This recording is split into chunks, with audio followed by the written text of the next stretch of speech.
map or continue. Okay, just a second. So get our legislators to support our Fair Maps process and also support the Fair Maps legislation. And specifically this summer, we've been working on getting the two committees that are sitting on the Fair Maps legislation to hold public hearings, which is the next step in the process. Yeah, and so far, we started at the beginning of July. We've sent 550 postcards to the committee, mostly to the committee chairs and the legislators in the Western Wisconsin region, asking them to hold the hearing or support the legislation and support holding the hearing. We've got 3 more postcard events. One is this Saturday in Prescott. One is next Thursday at Rush River Brewery, and then the week following, August 19th in New Richmond. So encourage everybody you know to come out and send a postcard to legislators. I have no feedback from legislators about the postcards that they're receiving, but I hope they're at least letting them know that people are aware of the situation and want their support. And that's it right now. We will change our strategy in September once the census data is out and we see what's happening there. Thank you, Anne. And just a quick question: do we want to recruit a couple volunteers for Rush River? That's great. If anybody is interested in helping out at the Rush River event, which is the 12th from 4 to 7, helping explain the postcard situation to people who come, what they need to do, or help with our merchandise, our advertising, that would be great. Let me know or let Janelle know. If anybody's interested in Prescott on Saturday, it might be raining, but if someone wants to stop by there and help me, I'll be there unless it's thunderstorming. And I think that the New Richmond event on the 19th is well under control. So yes. Awesome. There's a question, what's Rush River? Sorry, it's a river that's actually really close to my house, but when we say Rush River, we mean Rush River Brewery, which is in River Falls. So it's just kind of on the industrial part of town, I guess, in River Falls, Rush River Brewery. Cool. And another question, Rush River is from 4 to 7 on August 12th. Great. And I'll pass it over to Carol. Is this a good time for you to talk a little? Sure. Yep. Can you hear me? Yep. Okay. So you guys are probably aware that a number of plaintiffs headed up by a Madison attorney brought a lawsuit saying that the legislature can't hire private attorneys until there's a redistricting case that's actually pending, because they had signed these agreements, which promised attorneys $30,000 a month starting in January, up to like $965,000 for 2021, which they intended to pay them, and it's our money, obviously, we as taxpayers. So the circuit court judge said, no, you can't hire private attorneys until there's a case pending. And then they appealed that to the Court of Appeals. The Court of Appeals agreed with Judge Elke of the lower court, saying, no, you can't hire a private attorney. And they refused to lift the stay so that the Republicans could go ahead and hire their attorneys while their appeal was pending to the Supreme Court of the state. And the Supreme Court recently decided that the stay was going to be lifted, that they haven't decided on the merits of the case, whether or not the legislature can hire private attorneys, but they've decided that they're going to go ahead and allow them to do so until they've decided whether they can or not. It makes no sense at all. But anyway, so there it is. So it looks like it's just a political deal. I know the judge who initially decided against the legislature is a progressive person, and I know that some of the appeals court judges are also progressive people, and they wouldn't lift the stay either. And then we've got the 4 conservative justices on the Supreme Court who decided that they could lift that stay and go ahead and allow the legislature to hire private attorneys, even though there isn't even a case in front of them yet. So frustrating, but there it is. Does that make sense to everybody? Anybody have questions about it? Because just chime in if you do. I have one question. So at this point, what do you anticipate the cost will be incurred prior to even a case being available. Do you have any estimate on Well, how much taxpayers are going to bear? it's the one agreement that they signed with this Conway McCarthy PLLC, which isn't even in Wisconsin, agrees to pay the firm $30,000 a month for pre-litigation counseling and up to $965,000 in 2021. So that's one. And then the other firm that they signed this agreement, another agreement with, is just an hourly agreement for $375 an hour. I'm pretty sure that last time around we spent millions of dollars on these attorneys, and some of the progressive Supreme Court justices were basically saying, you know, what are you talking? We have a whole bunch of legal entities in this state who can certainly handle this kind of thing. There's no reason to hire private attorneys, but they were the minority and they got overruled by the 4-member conservative majority. So I know that, I think Janelle might have more information on exact numbers that were spent last time around, but I've heard it was several $1 million, like 2 or something. Remember, that's part of that,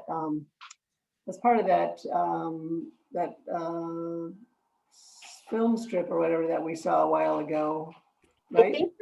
I think the Wisconsin Farmers Union on their videos say 4 million. I'm not sure where that number comes from, but they say it cost the Wisconsin taxpayers $4 million in attorney fees last time around, but I don't know where that number comes from. Well, the reason I ask is a thread we sometimes try to develop in our letters to the editor is what are the costs of gerrymandering? And it would be really nice to attach a real dollar figure just associated with this as a real cost. I mean, the other costs are difficult to put your finger on because they're somewhat speculative, you know, but this is a real cost. This is really dollars out of the taxpayers' pockets and out of the state's coffers to pay attorneys. And I can't imagine what an attorney would do when there isn't actually a case to consider.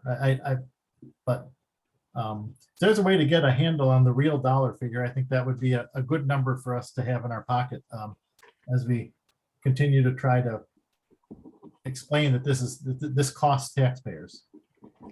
If you want, I can send an email to Carlene when she gets back from vacation. My guess is she does have some kind of a good idea of what that number is, so I'll ask her. Yeah, I guess I know what the old number is, but the 2010, 2011 number, I'm really interested in this current ruling and what its potential cost is in current taxpayer. Awesome. Current taxpayer. You know, Carol, I think the person to email would maybe be Mel Barnes. Okay. That's a good idea, but the only thing, Mike, is that it's going to have to be a speculative number because it hasn't been spent yet. A lot of them, I mean, apparently $30,000 per month might have been spent now. I don't know, but I don't, because they haven't spent it yet. They're going to continue spending it until the cows come home, you know. Right. But I'll ask Mel what she knows, and certainly pass that It's along. always good to use real numbers and real facts in letters. So if you can come Right. across anything that is, you know, defensible, please Right. share it. Awesome. Great question. And Sachin said he can talk more about the 2011 number when in his section too. So that'll be great. Good. Cool. Thanks a lot, Carol. It's really helpful that you're keeping up on all this and can update us. So thank you. Glad to help. I'll give a quick update about MAPI hours. So you have all been hearing about these for, I think, about 6 weeks, or maybe it's even 2 months now. But thanks to Sarah Church for coining the term and making our graphic. I must admit I'm going to miss it.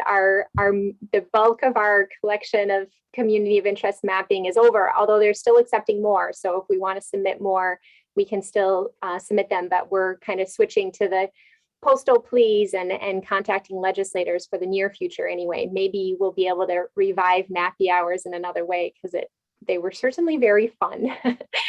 But we had 6 total, and we as a group collected at least 166 community of interest maps. I was trying to count today and I couldn't, but it's over 166. And the total for Wisconsin is 789. So we really carried a lot of weight there. So I just want to really give a big shout out to everyone who invested a lot of time and energy into that effort. It's really paying off. And I know the People's Map Commission is just thrilled to have that information. And we'll be seeing more maps coming out with community of interest information in the near future. So congrats to everyone on that. Really, really good job. And I'll pass it over. We had two recently. So Carolyn will talk to us about the one in Polk County. So you can see the statistics from our MAPI hour that was on July 14th. We were a little bit challenged. Dave Fedrosky and I worked on this challenge to find a location. Finally decided on the Trap Rock Brewing Company in St. Croix Falls. And those are the statistics. We had 140 postcards written. We actually had Anne at a table right inside the door. And so as people came in and wanted to work on maps, there was a waiting line. So we just shuffled them over to Anne and she walked away with 140 cards. So that was good. There were at least 48 attendees, probably more, but I kind of lost track of count along the way. We were able to draw 28 maps and we had 10 volunteers, which were some of you. So thank you all for being a part of that. And some League of Women Voters members. So we just felt really good about the evening and people enjoyed being there. They kind of hung around. The one thing that we added was we provided pizza. And I think that was not the draw, but it was what kept people there. They just kept buying beer and eating pizza and chatting with people. And so many of the people that came already knew one another. So it was almost like a little reunion for them. So anyway, thank you to all of you who helped. And who put that picture of me up there, Janelle? Take that down. Anyway, thank you all for coming on up to Polk County. I know it's a long way for some of you, but we really appreciated your help, your presence. Thanks, Carolyn. Dave, did you want to just share a word or?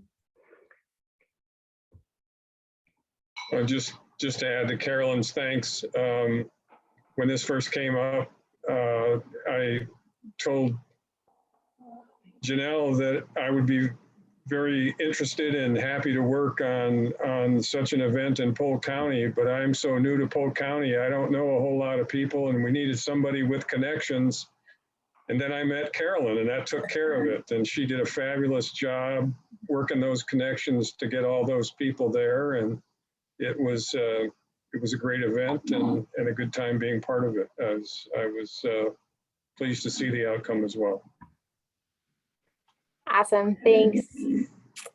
And I want to mention too, we had a less than a week after the Polk County MAPI Hour, we had a MAPI Hour in Buffalo, which we really struggled to find folks in Buffalo County who had time to help, and it was a little bit of a big ask to plan something like this, but someone did step up, Marilyn Hagan from the League of Women Voters, Greater Chippewa Valley, and we did have an event in Buffalo County. And not all of many of our events were very, very successful. We had our lowest attendance in Buffalo, unfortunately, probably due to several factors. One, that we have fewer connections there. There wasn't a lot of lead time to advertise. But we did make 5 community of interest maps, and several people who attended told me that they had some really nice conversations. So we don't get to have the huge numbers at every single one of our events, but I'm really grateful for the folks that were willing to go there and help out. And you know, unfortunately, we can never guarantee what's going to work well and what won't. I was so pleasantly surprised by the turnout in River Falls and Polk County, and it you know, so on average, we're still doing really, really well. But I just wanted to call this one out too, and thank everyone who made the trip out there and made it happen. And also, I know that I think Craig, who's on this call, helped us to get the word out. And so it really does take a huge team of people to get an event like this off the ground. So anyway, I'm glad we had it there, and hopefully it helps engage a few people and raise awareness for others. I'll pass over to Michael.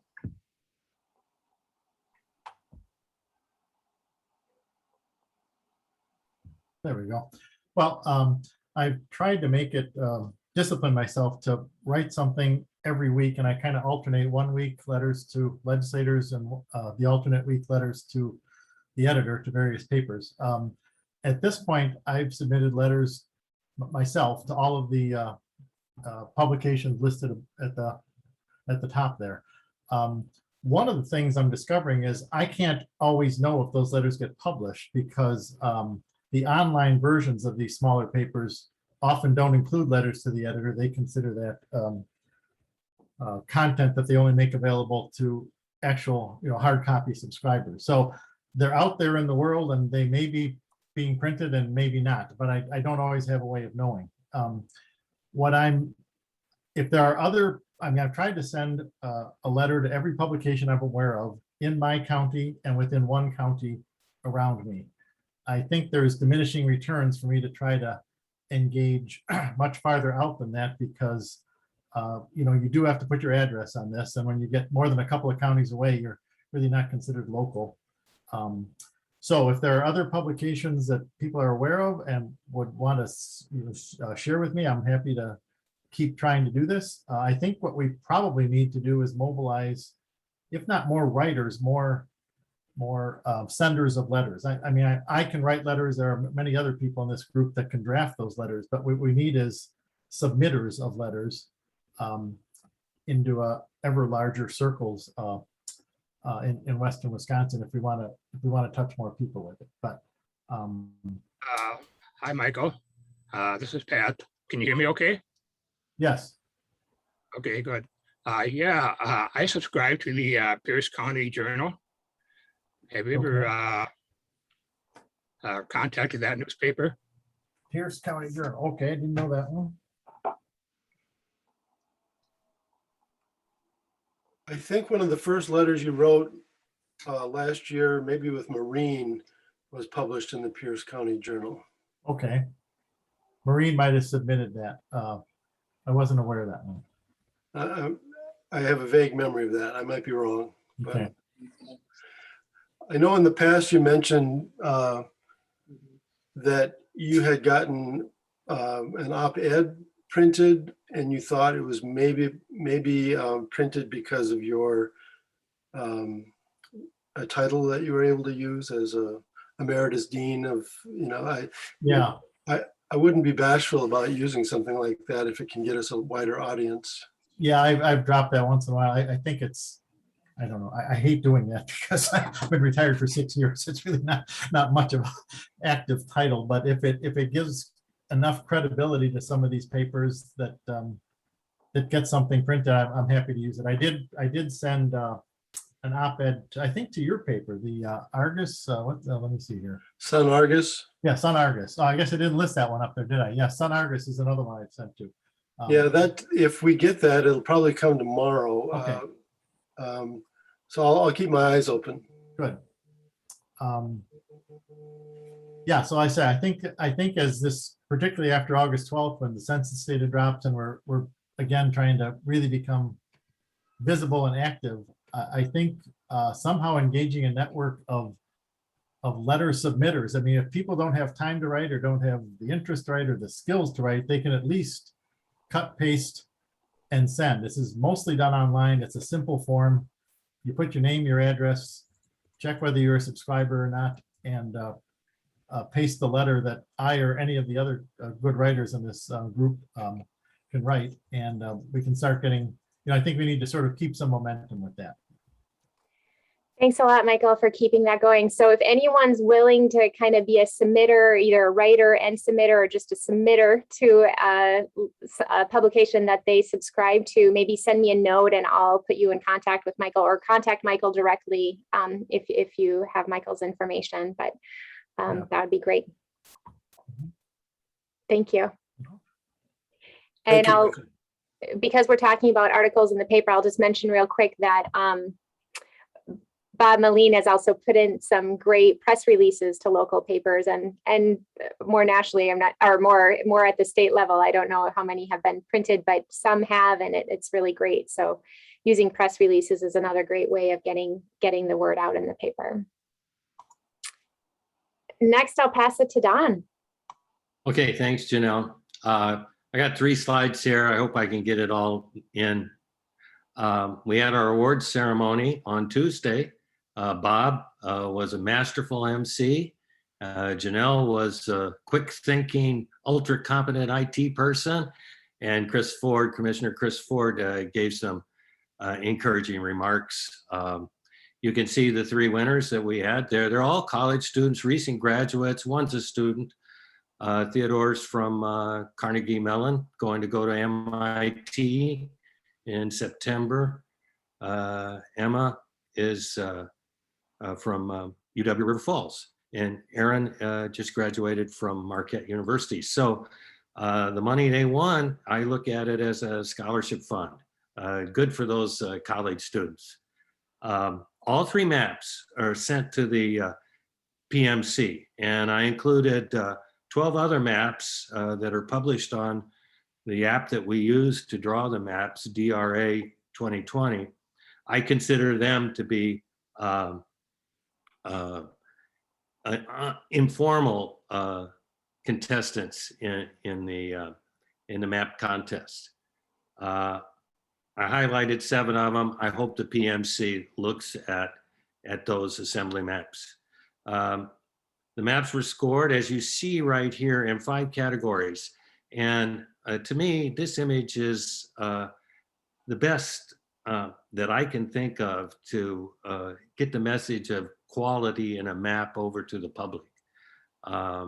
You can see this is Teddy's map. It's pretty. It was near the top of all the maps that I've seen of the assembly districts, and it blows the current assembly map out of the water in proportionality, which is partisan fairness, splitting, which is county splitting, and in compactness, how circular the districts are.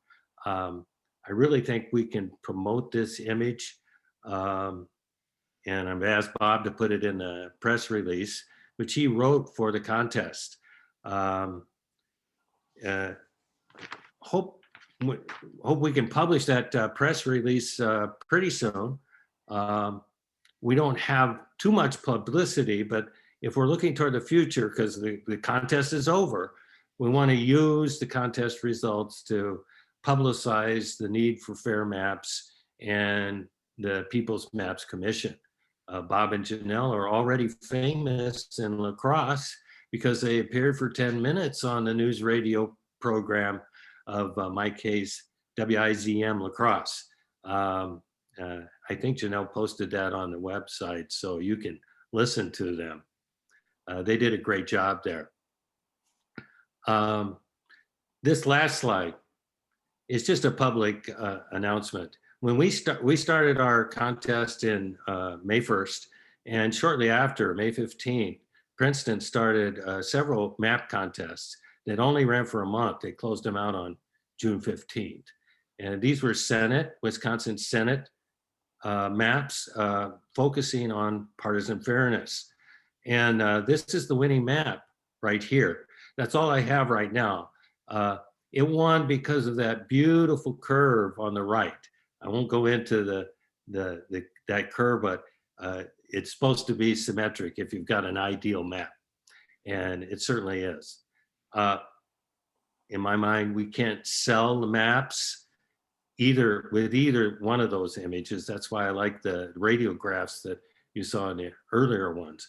But I am interested in getting the word out that Princeton did run a Senate contest, and the PMC needs to be aware of that.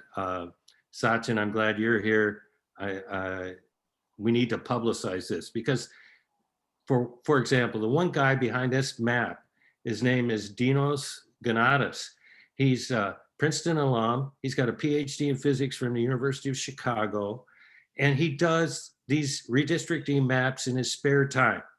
Now, it's hard to sell a map, but I think it's a lot easier to sell people, the people behind the map.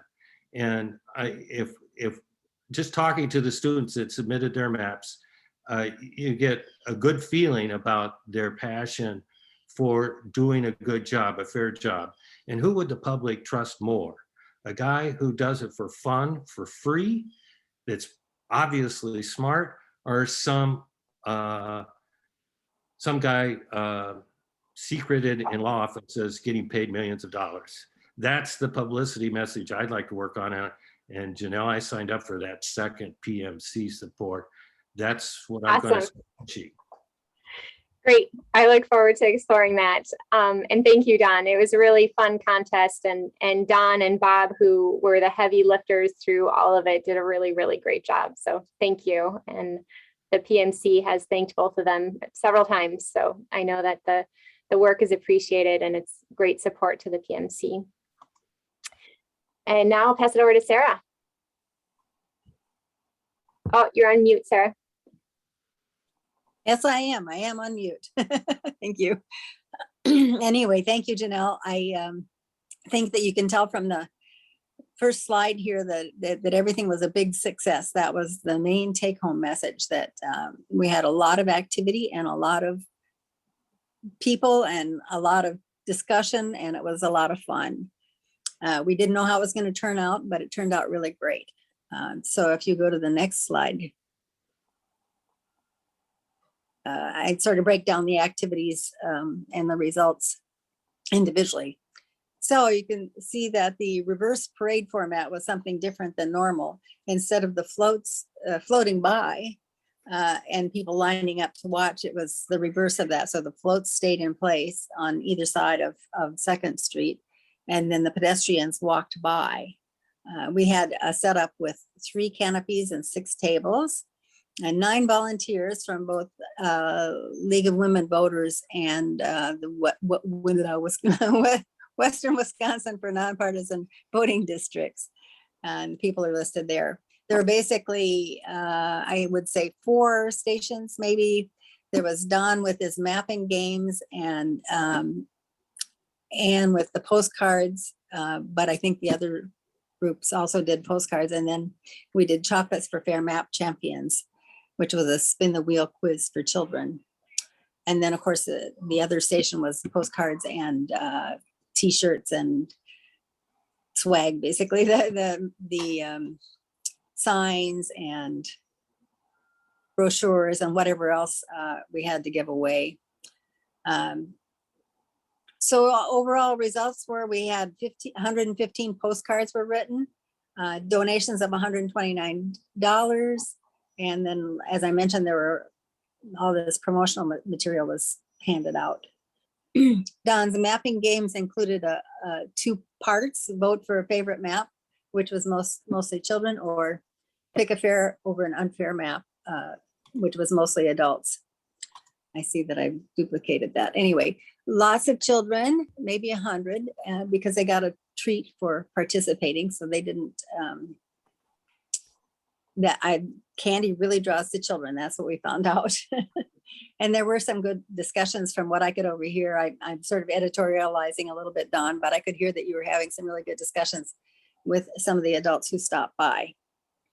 And the chocolates for Fair Maps Champions, you can see there a little bit of the wheel that we use. The kids would spin the wheel, and then we would ask them an age-appropriate question, mostly related to fairness. Some, as the children got older, were more political or sociology or whatever you want to call it.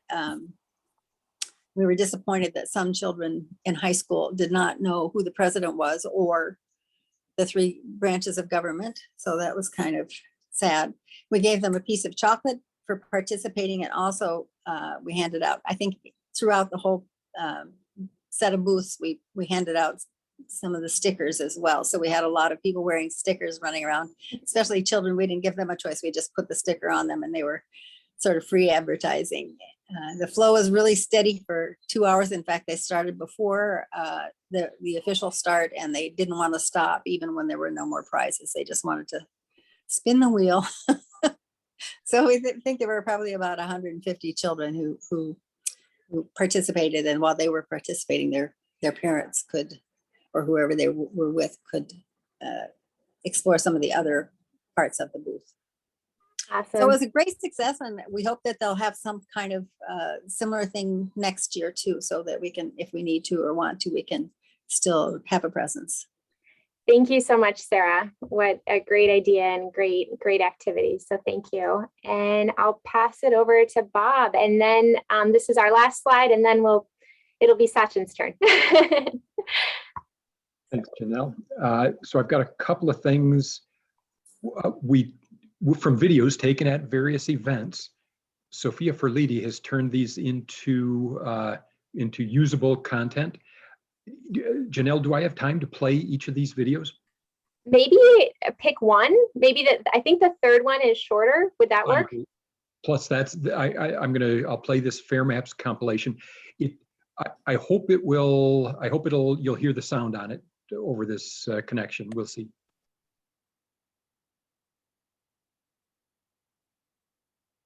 And so, Janelle, you have hit that? Oh, sorry. I thought you were. I will do it. I don't know that I can. Okay, I'll do it. Yeah.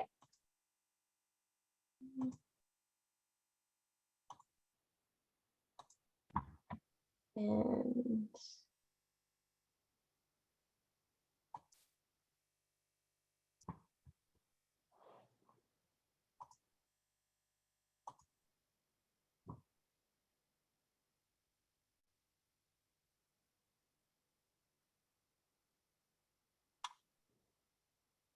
So I've had this happen before where I test something on my computer, and then when we have to do it live, it doesn't respond the same. If we can't, that's no problem.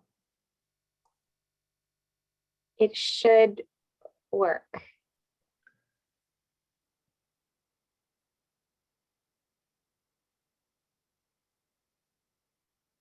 This is a video of several people just saying, give the Fair Maps a hearing. That is our, I would say that is our bumper sticker message.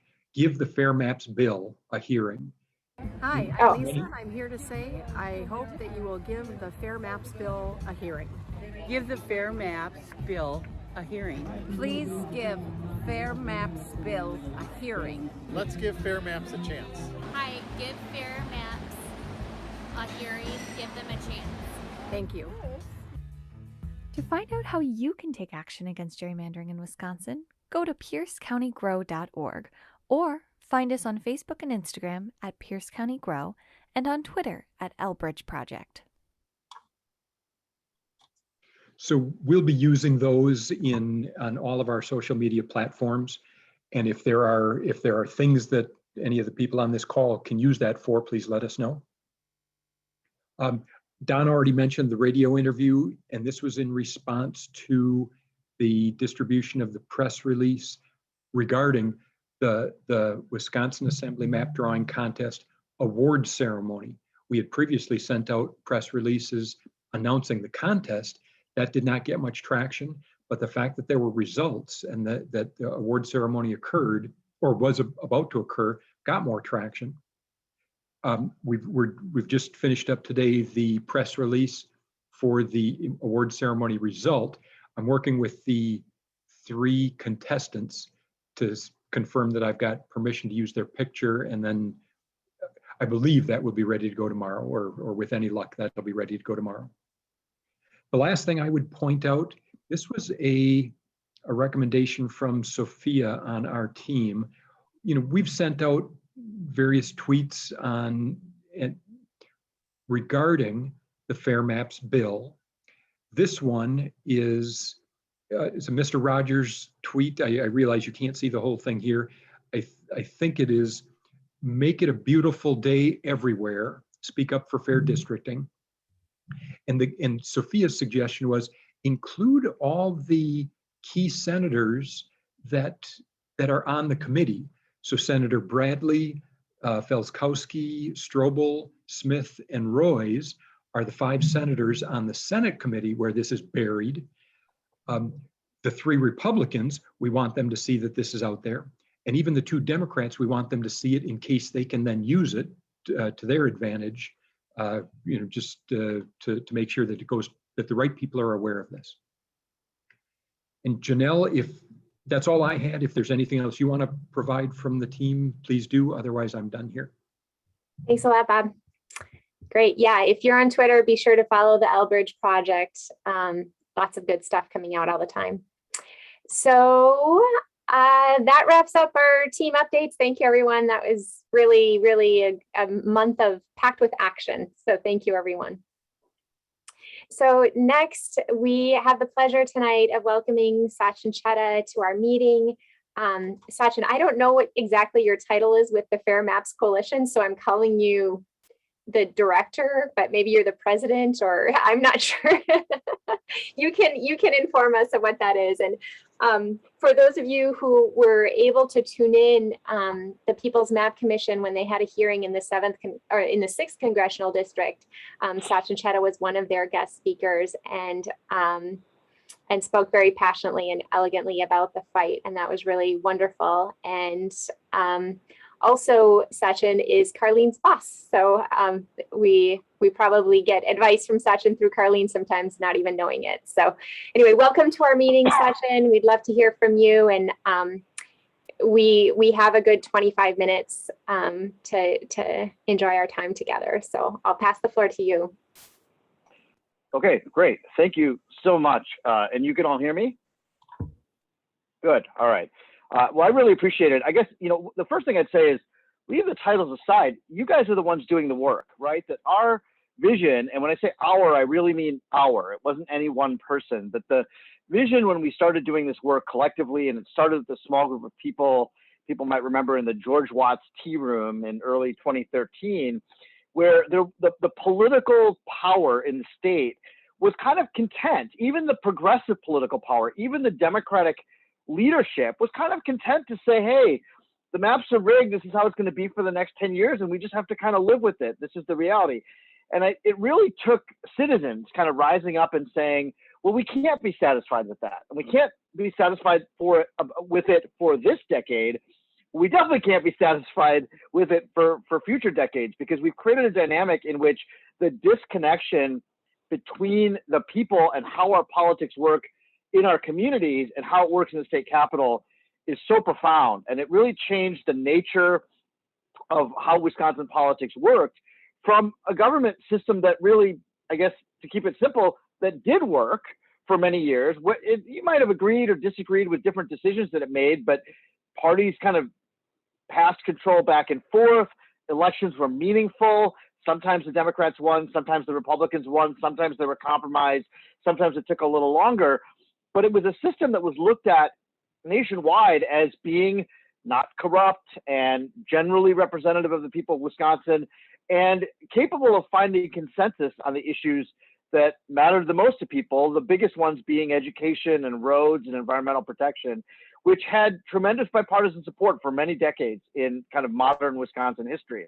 And that all changed. It changed very profoundly, not only after the 2010 election, but especially leading up to the 2012 election, as the politicians in power in those first 2 years of the decade realized that they weren't going to be held accountable because they could rig the maps in a way that they'd never been rigged before. So what I just want to do is take 5 or 10 minutes and say, you are the embodiment, the work that you're doing in Western Wisconsin for fighting for nonpartisan voting districts, that the work you're doing is not only aligned with the work happening in a whole bunch of other places around the state, but that you are really creating the model that others are now replicating as the best example of grassroots work that's happening in the state. And in a state, frankly, that is used to looking so much more at Milwaukee and Madison. And to some degree, then if people deign to believe there's even a third place in Wisconsin, that it's Green Bay, that what you're doing in Western Wisconsin, being a model, is actually important at a whole nother level, right? Because it's actually where these swing elections have taken place for a long time, and where citizen engagement can make the biggest difference over time, right? And so I don't want to just kind of commend you for that as blind praise, but to say that it's important what you're doing, and it is something that it's inspiring, but it's also a model that people can look to, because the level of grassroots activity just isn't like this in most places across the state.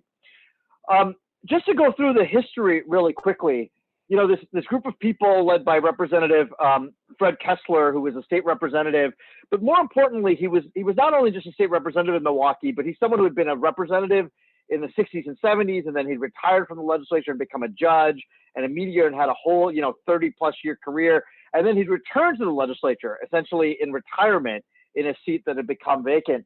And he is one of the national people who many other states looked to, not just Wisconsin, to draw their maps. And I won't say that Fred was rigging the maps in places where Democrats had hired him, but he knew how to, right? He really understood the map drawing process.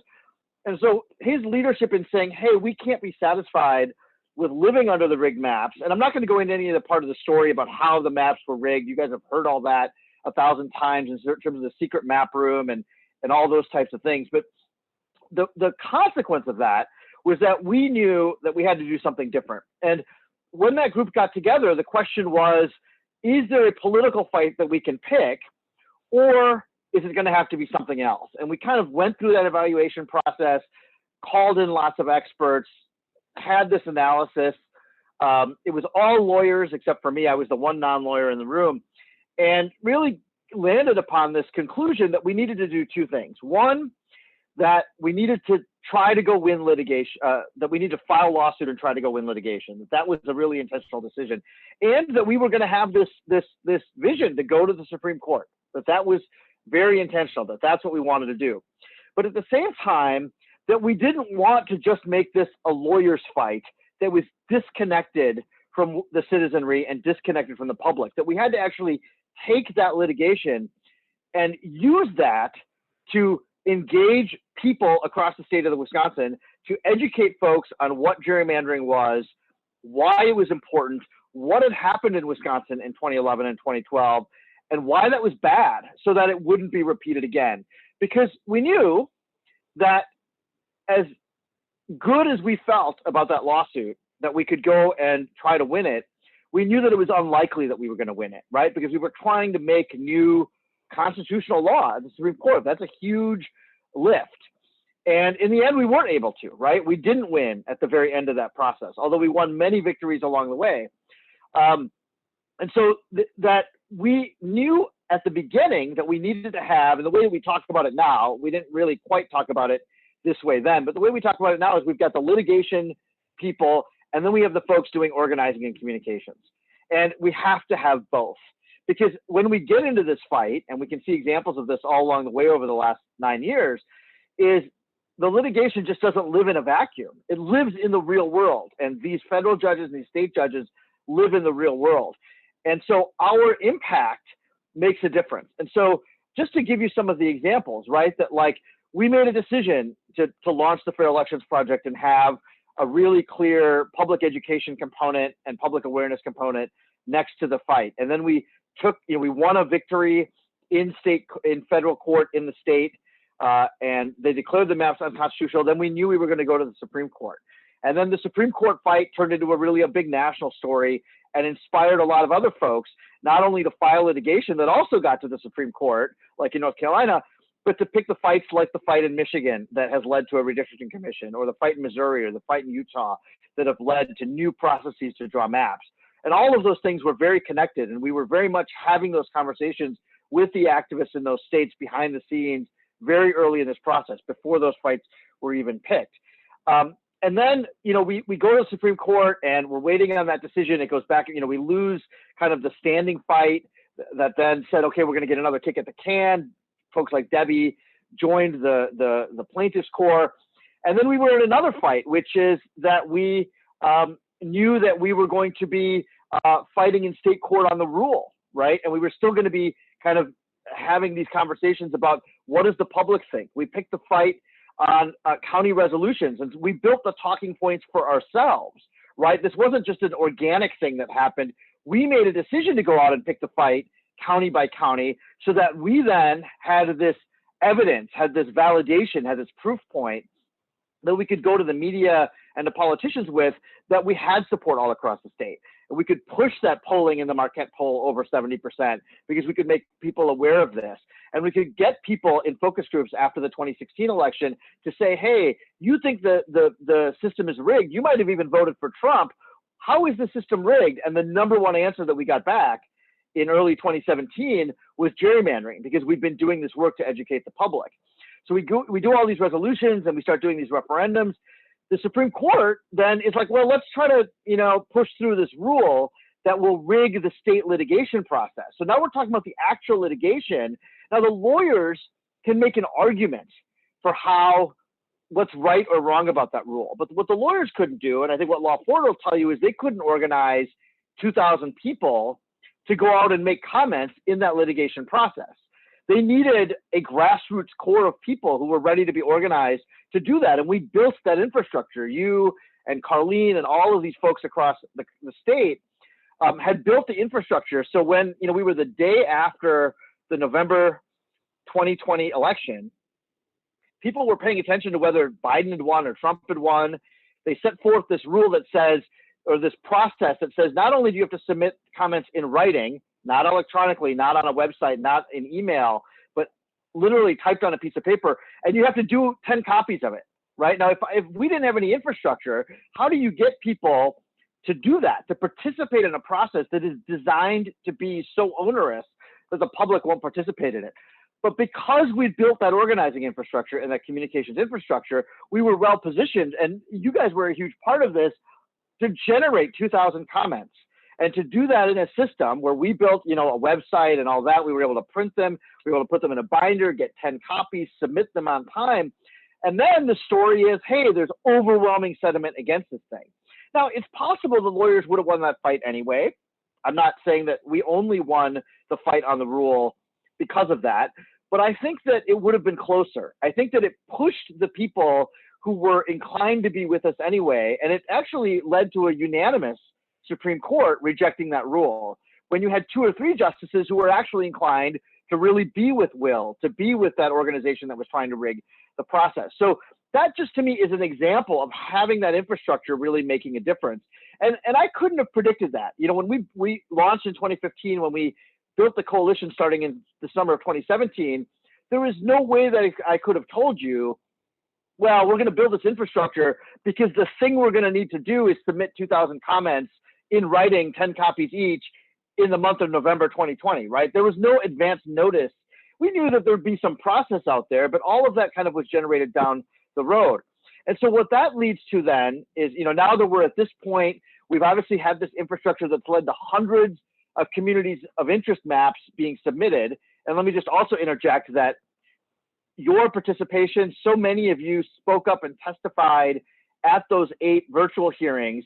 That happened because we're doing this organizing, right? If the People's Maps Commission had just plopped out there and we hadn't built the Fair Maps Coalition and all this infrastructure, they would not have had dozens or hundreds of people actually testifying to say, here's what we want, and reinforcing the idea that what the People's Maps Commission do is put forward a fair map. All of this narrative is coming because we've built this infrastructure, because you guys are doing the work and groups like you are doing the work all over the state. So there's 2 takeaways then that lead to what comes next. One is, I actually don't know all of the ways that we will need you to engage over the course of the next 6 to 8 to 10 months. I don't know. But I know that because we've built this infrastructure, when the lawyers give us that direction and they say do this or do that, we will have the capacity. We'll have those 15 Fair Maps teams, of which you are one of the strongest and largest. We will have all of the organizations in the coalition, the 25 plus organizations that are ready to go, and we will be able to respond. So the lawyers aren't left out there just making a legal argument, but that they're reinforced by the communications work and the organizing work that we do, and they have the support that they need. And the second thing that I'll say is that as coverage of the process increases, because more lawsuits will get filed, more discussion will take place in the public about the redistricting process. 10 years ago, that happened essentially without a lot of people paying attention. There was a news story here or there.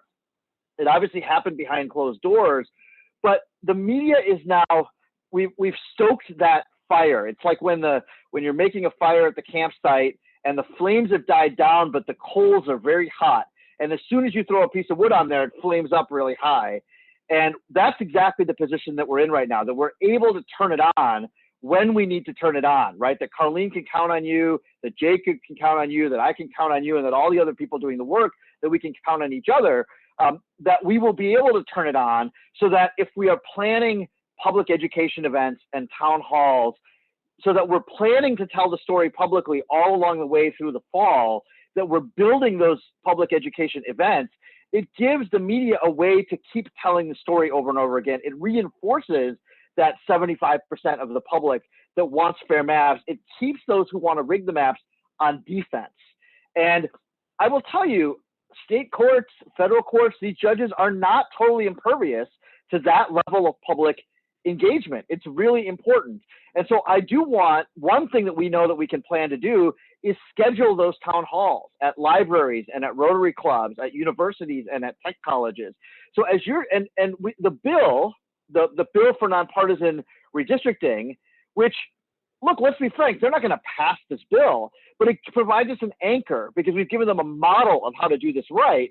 So calling for hearings on the bill, as Deb Andraka and Jeff Smith and all those other sponsors are doing, gives us a way to open the conversation with people about what this process should look like and how the PMC is doing its best to replicate what would be a best practice, that Iowa model that we want, and that people should be paying attention and should be communicating with their legislators.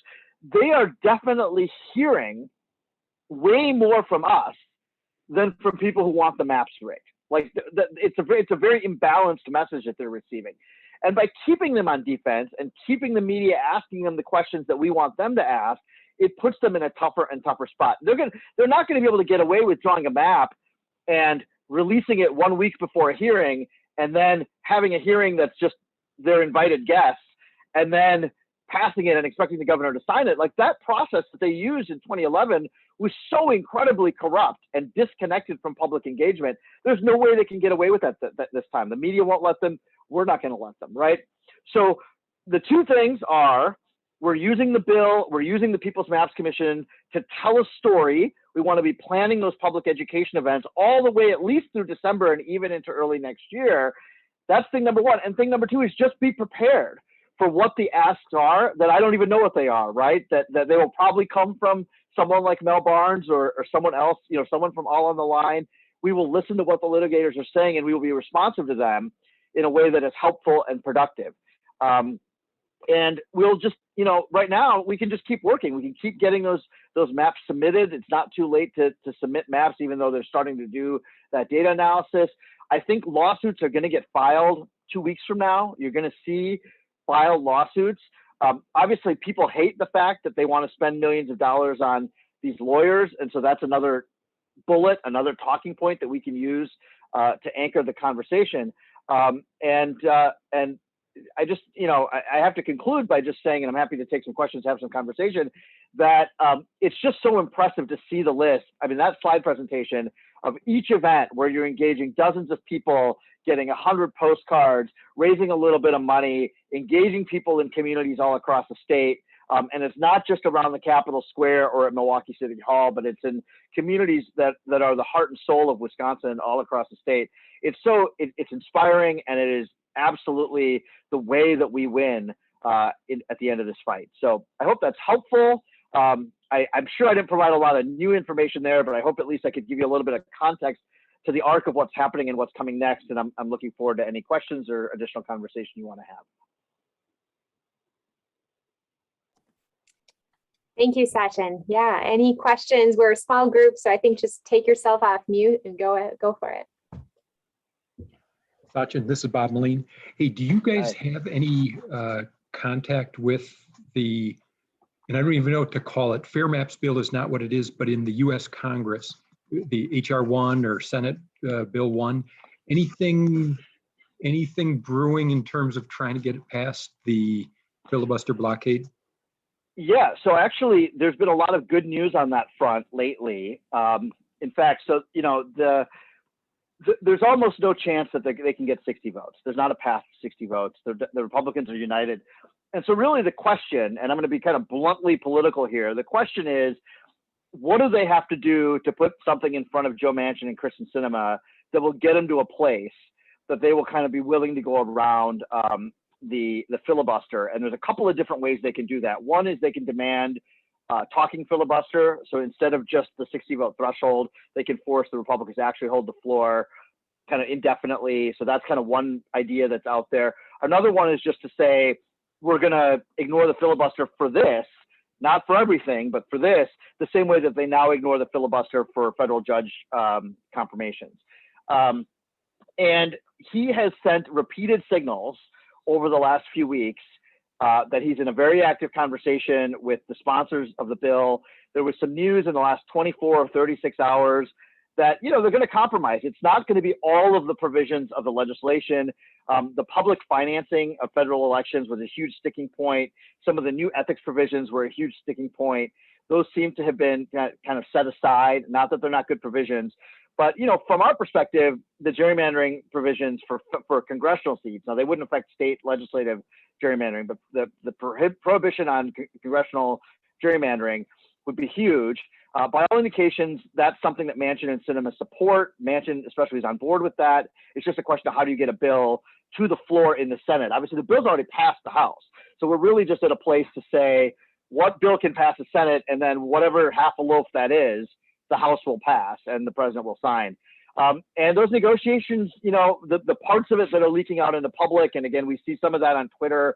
I have a different client that I work with that isn't on gerrymandering, but I get a lot of updates on HR1 and S1 through that. And so this week we've got a lot of good news. You know, some weeks the news is worse, some weeks the weeks are better, but I have some hope there. The reality though, let me just, you know, like in Wisconsin, I'll tell you, right, we have a 5-3 map now. Taking that to a 4-4 map is not easy, just the way that, you know, congressional seats are drawn, because they're large, right? There's only 8 congressional seats. And so when you get into these kind of pockets of Milwaukee County and Dane County and so on, it's not the easiest thing in the world to draw a 4-4 map. We could probably prevent a 6-2 map, at least under a fair map, right? Which, like, where they would rig kind out of office essentially. And so we'll see what happens, right, in the actual process. But basically what it would mean is it would mean that when they litigate the federal map, the congressional map, then the courts would have a different legislative standard because there'd be a federal law prohibiting gerrymandering. There's no federal law that prohibits state level gerrymandering, and that's not actually part of the provision because that's just legally more difficult to do. There are paths to do it. I will also just say that Mike Gallagher, the Republican representative from Northeast Wisconsin, the congressman, has repeatedly indicated that he's publicly for ending gerrymandering at the federal level, and that he has actually spoken about it around the country. He's never done anything. It's been all talk, no action, but this will provide an opportunity for him to kind of, you know, be put on the record in terms of an action, especially if there's an amendment vote on the gerrymandering component. So we're interested in that as another way that Wisconsin can organize. So I'm still hopeful. It doesn't affect the legislative maps though, and that tends to be our primary concern because, you know, that's what affects our day-to-day life so much more. What else can we talk about? I'm wondering if you have any predictions about how Hagedorn might vote on this. Yeah, look, I'm not a pundit. I'm an organizer, right? And so I try to stay away from punditry. As you've probably noticed on cable television, there's no accountability for punditry in this country, right? People can say whatever they want, and I see it in sports all the time. And then the next day, you know, they just act like nothing happened, and even though they were proven completely wrong. So I don't want to try to predict. What I would say is that I don't think Brian is being political. And I think that's what's different between him and the other 3 conservatives. I think he's operating from a more principled place. That said, these are very subjective issues, and he's the one drawing the line, and he can draw the line wherever he wants to draw the line. It happens to be that where he's drawn that line for himself has aligned with the 3 more progressive members of the court more often than folks expected. It's not every time. It's not even a majority of the time. It's just more often than people expected. I am not, I would be very surprised. I don't think that our path to victory here is Brian Hagedorn saying the Wisconsin Constitution demands that we have a fair map. I don't think that that's the path to victory. I think the path to victory is more nuanced than that and is much more likely to be in federal court,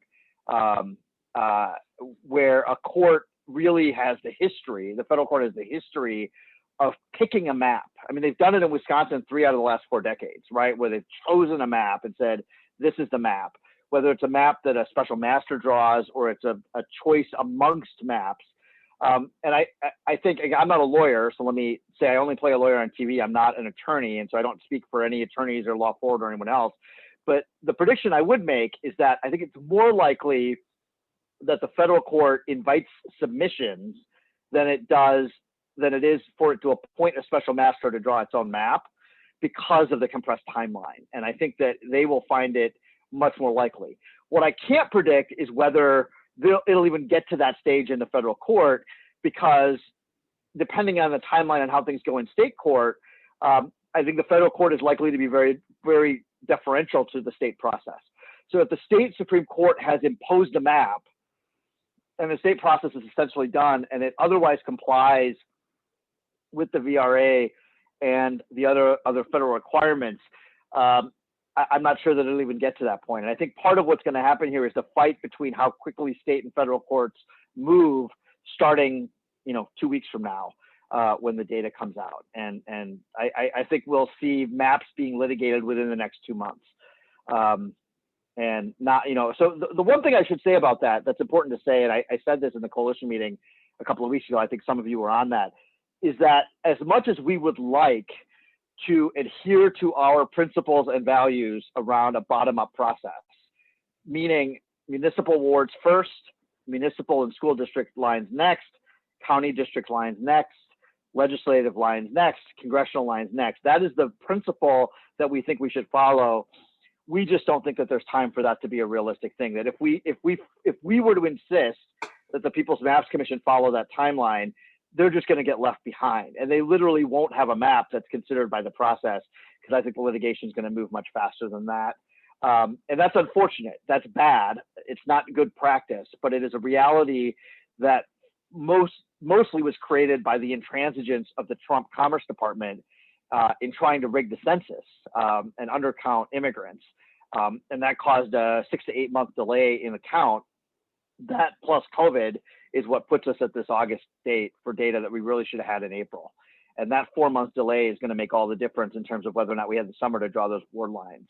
So that's also what happened 10 years ago for different reasons, right? The Republicans rejected the bottom-up process and imposed a top-down process, but they did that because they wanted to rig the maps prior to anticipated loss of control of the Republican Party in the Senate and recall elections. They didn't actually lose control in 2011, but they did in the summer of 2012. So that was their reasoning. And so we've kind of stuck with this hybrid system in state law, which we're already in violation of now because, we're past some of those deadlines. So we'll see what happens. But I think it's important that we not put our foot down on the wrong thing, right? That it's important that we are for fair maps. I definitely don't want anyone to be for a rigged Democratic map. At the same time, if we insist on a bottom-up process, then fair maps are just going to get left behind in litigation, and that would be unfortunate, I think. Yeah. Thank you. I see our time coming to an end, but is there another pressing question we want to squeeze in? Do you want me to answer the dollar? Somebody asked the dollar question earlier. Let me just try to answer that. So here's my talking point on that right now. And, without getting into the weeds on how they spent $4 million last time in the litigation, and that's kind of an all-in cost all the way through the end of the Whitford case. So that's over 9 years. What we say here is that the risk is clearly in the $2 to $3 million range. And that the way we get to that number is we anticipate the same costs around consultants to draw the maps, because they haven't changed that process at all, and the same cost to litigate the first round of litigation, which is comparable to what the Vosas case, the Baldus and Vosas cases. So you kind of leave the Whitford case litigation out of play, since we already know that won't happen again. And you say you've got the first round of drawing and the second round of litigation. And if you assume that costs have risen, you look at the prices that these lawyers are charging, and you realize that they've put no cap on the hourly rate that they're paying the in-state firm. There is hypothetically a monthly cap of $200,000 a month that the national firm can charge, but there's no cap on the hourly that the state firm can charge. And you just kind of add that all up, it gets you to the place where spending $2.5, $3 million is not out of line for the number of hours, the number of months that this litigation is likely to take. And so that's where that estimate comes from. I can't base it on anything other than to tell you that they're, the hourly rate that they're paying the St. John firm is public. The monthly rate they're paying the national firm is public. You can calculate how many months they're going to pay that national firm. You can say, here's how many hours we think it takes to litigate, how many X thousands of hours to litigate the different components of this. And you just add those numbers up and it pretty quickly gets you to 2 million. So that's where we get that number now.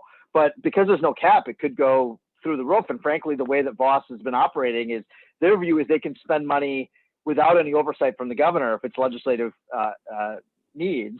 That's how they've hired Mike Gableman to do this election audit. They didn't pass a bill saying we're going to spend that money and ask the governor to sign it. They just hired the person and said we can spend however much we want. And nobody's taken them to court on that particular item yet. I don't think they'd win if they took them to court. I don't think the Supreme Court would back us up on the governor needing to sign that spending, even though to me the law is very clear on that front. So sorry to take some time on that, but I hope that answers that question a little bit in the short term. Super helpful. I know we're at time and I don't want to take too much of people's time, but was there any one last question that someone's dying to ask? Or Debbie? I'm curious, Sachin. I was talking to Ben Rangel of the People's Maps Commission, and then I listened to their meeting on Monday, and I know that they're talking right now, and you raised this point, like, do they want to be the first map out? Do they want to have, what process, how fast should they try to produce their maps? Is speed important versus the best map? And I guess my question for you is, should we be submitting comments to them, urging them to go with haste? Should we, or is that their issue and not ours? You know what I mean? Do you get my question? Yeah, that's a good question. So I guess what I would say is I do think they need to operate with haste. And it's for this reason that I think that the Republicans are going to put a map out there and get into court. And I don't want them to get left behind. I think the comparison is important. I think it's important for people to see the Republican map and the People's Maps Commission, and frankly, to see a rigged Democratic map and to see all those things side by side. I think that's important in the litigation. And frankly, I think that's important for the public to see, right? So that you can compare things apples to apples. And I think that they're going to struggle with that. I think the People's Maps Commission is deeply committed to the principles they've espoused. And a bottom-up process is the process that we have convinced them that they should be for. I mean, I've argued for a bottom-up process. And so we have to be frank with them, I think, and I have said this publicly, that they're going to have to acknowledge that particular principle will need to be set aside. And the way you solve that for the long term, because they're going to have to do this every decade, is they should change the law that they changed in 2011. They should make sure we have a bottom-up process. They should require each step to be done before they get to the next step. And they should do it under the Iowa model of a nonpartisan commission, right? I mean, they should do all those things, but we have to recognize that today's reality is they haven't done any of those things, right? And so how do you make sure that the courts consider things, and also with the delay from the Trump administration and from COVID, those two things. Yeah, I have no objection to advocating to the commission. I think what they should do, they should hear us. I don't speak for the commission. Right. I have, not spoken to them. Frankly, I haven't talked to a member of the commission since I testified at the commission. I say that as an advocate, and I think that everyone should be saying that they should move quickly, and that means drawing a map, by early September, I think. Okay. Thank you so much. This was really, really helpful, very motivating, and really, really great to hear from you, Sachin. So thanks so much for taking the time. And I usually run through the upcoming events, but everyone's going to get it in email form. So I think I'm going to skip that tonight, but you already heard about the postal pleas from Anne. So that's the highest priority right now. So I'll put that in, and maybe we can just close out. The quote that I had on the last slide is from John Lewis: "Democracy is not a state, it's an act." And I think that's really right on point with what Sachin has been telling us tonight and what we've all been putting into action in the last year. So maybe we can just close out by all of us taking ourselves off of mute and saying democracy is an act in honor of John Lewis. And so all we need to say is democracy and is an act, and we can sign off and look for all the little announcements in your follow-up email. Sound good? All right, so I'll go 1, 2, 3, and then we say democracy is an act. So 1, 2, 3. Democracy is in an act. Woo-hoo! Thank you, everyone. Have a great night. Bye. Thank you. Bye. Thank you, Sachin.